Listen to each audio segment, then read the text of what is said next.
So when I am upsetting, I like to use one of these blocks right here, these slugs. You can find them at, machine shop, cut off.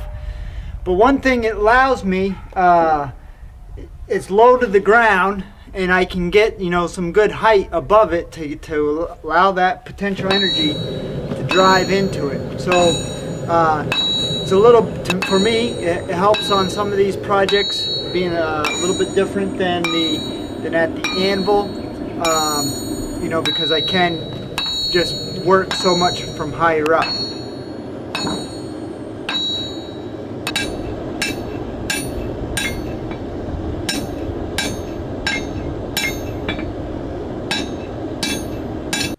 On this particular knob, you can tell that this is obviously thicker than it is on the parent bar. And so to get that, we need to upset. And we use basically two different